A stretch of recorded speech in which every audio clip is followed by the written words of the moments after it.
Friday, the moment we've all been waiting for, Sky's Kay Burley will speak to Scotland's First Minister and SNP leader Nicola Sturgeon.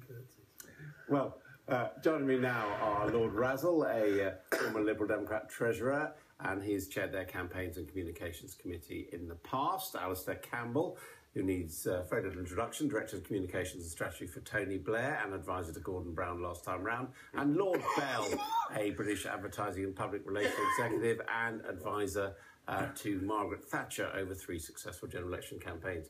Welcome to you all. Good evening, Adam. Good evening. I just want to ask you, first of all, looking at that poll of polls, where do you think we really are in this election campaign as far as who's going to win? We're probably exactly where that poll said you were. So Labour a little bit ahead. That's not very good for the Tories. It's not very good. A little bit ahead, maybe a little bit behind. Who knows? I mean, it is within the sampling error, so there is a possibility that it's wrong.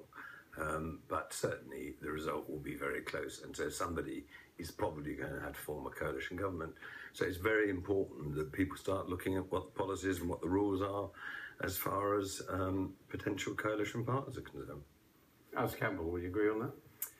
I'm just ignoring the polls because I honestly don't think they're adding anything to the debate at all. I do think, in a situation where only 2 parties could have any sort of win in terms of forming a government, and Labour and the Tories have really got to start planning from this week to be the party that when things possibly could fall, one way or the other, that they're in the right place then. And I think Labour's in the best position for that. Tim Razzle.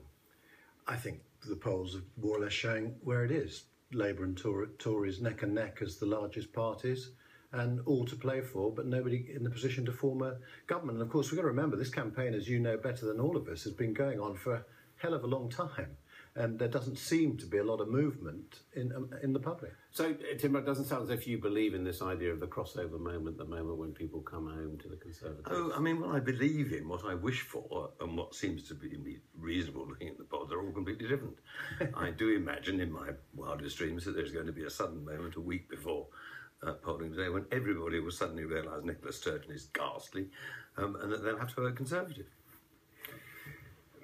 I think Tim is probably having to pull his punches a little bit on the nature of the Conservative Party campaign, because I imagine he's watching it with absolute horror, because it is true. Well, I think it has been a terrible campaign so far, and I don't see where it's going to get better.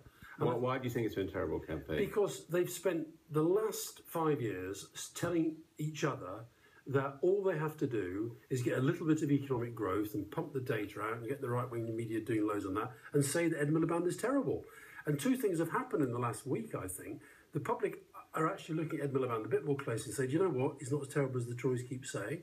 And secondly, right around the country, there are so many people saying that this economic message that they put out doesn't chime with their lives. And now what you've seen in the last 2 or 3 days is what looks like a sort of a panicked reversal of strategy almost, where suddenly I saw the Treasury Minister being interviewed on the BBC, and it reminded me of some of the Labour guys in the 1990s. So, well, the question was, where's the money coming from? And Osborne this morning, David Gauke at lunchtime, they just cannot answer that.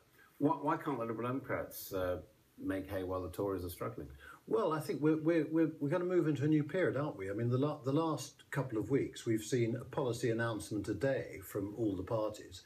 That'll all stop once the manifestos are out, because if it's not in the manifesto, they're not suddenly going to be announced something new. So we're going to move from sort of the politics of issues to the politics of politics, and that will be very interesting to see what happens. And of course, our strategy has always been to really concentrate in the areas we're strong, and I think our campaign there, from what I can see, is going very well. Do you think it works for every single Conservative spokesman to say, well, what we're heading towards, if you don't vote for us, is Labour and the SNP? Is that an effective way of... I think it's maybe the only thing you can say.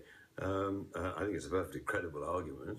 And if you look at what Nicola Sturgeon says and what the Scottish National Party says... What does the Tory party gain by bringing up the SNP in Scotland if they return to government? If you believe that elections are about fear and greed, then it makes fear into very serious... You always have done, Tim. I've always believed they're about... Well, that's in England, but in Scotland it might actually help the SNP. Well, so what? I mean, who cares? Say goodbye to Scotland. I thought you liked the Union. I never said I liked the Union. Oh, you must be quoting somebody else. Well, Margaret Thatcher. No, I think you may be quoting Ed Miliband. I think he said he liked I was the quoting union. Margaret Thatcher. Do you not like the union? Is it time to say goodbye to the No, I think it's time we got Joel Barnett's formula out and ran that round everybody. Because I think when people discovered how much money the Scots get compared to everybody else, they were a little bit shocked. I actually think that one of the big moments of last week was when the Conservatives sort of sent out Michael Fallon to